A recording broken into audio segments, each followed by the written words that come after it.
తెలుగు పద్యాలు. పద్యం. ఉపకారికి నుపకారము విపరీతముగాదు సేయ వివరింపగా, నపకారికి నుపకారము నెపమొన్నక సేయువాడే నేర్పరి సుమతి. పద్యార్థం. భావం. ఉపకారికి నుపకారం, మనకు ఉపకారం చేసిన వారికి తిరిగి ఉపకారం చేయడం. విపరీతము కాదు సేయ వివరింపగా, అది తప్పు కాదు, సాధారణమైన కర్తవ్యమే. నపకారికి నుపకారం, మనకు అపకారం చేసిన వారికి ఉపకారం చేయడం.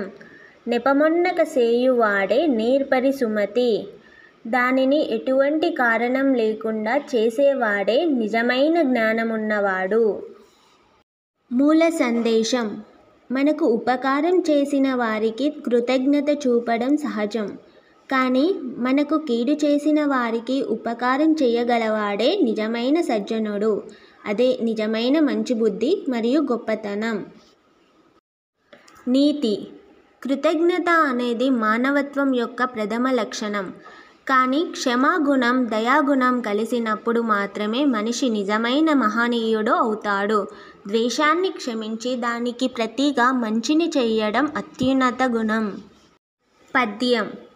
తన కోపమే తన శత్రువు, తన శాంతమే తనకు రక్ష, దయచుట్టంబవు, తన సంతోషమే స్వర్గము, తన దుఃఖమే నరకమండ్రు తథ్యము సుమతి.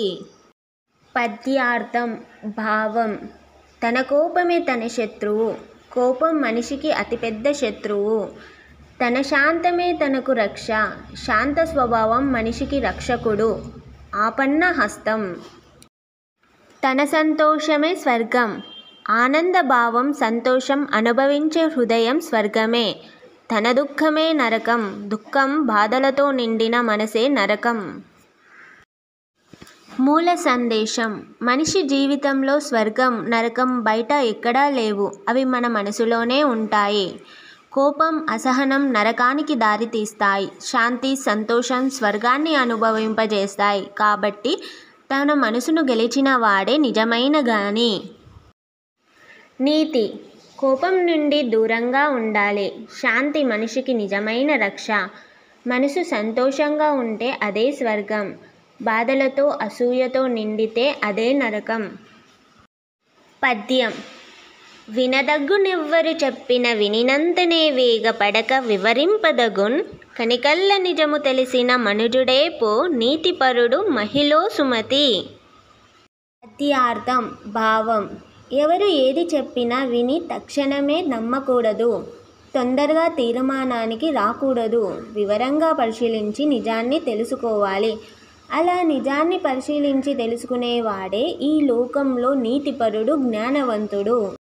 మూల సందేశం. విన్నదాన్ని వెంటనే నమ్మకూడదు, ప్రతి విషయం పరిశీలించి నిజాన్ని కనుగొనాలి. తొందరపడి తీర్మానం చేసేవారు తప్పులు చేస్తారు. వివేకం, సహనం, పరిశీలన ఉన్నవారే నిజమైన నీతిమంతులు. నీతి. విన్న ప్రతిదీ నిజం కాదు, సత్యాన్ని తెలుసుకోవడానికి ఆలోచన, పరిశీలన, సహనం అవసరం.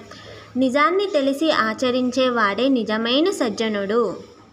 ఈ పద్యాలు మీకు నచ్చినట్లయితే please like, share and subscribe.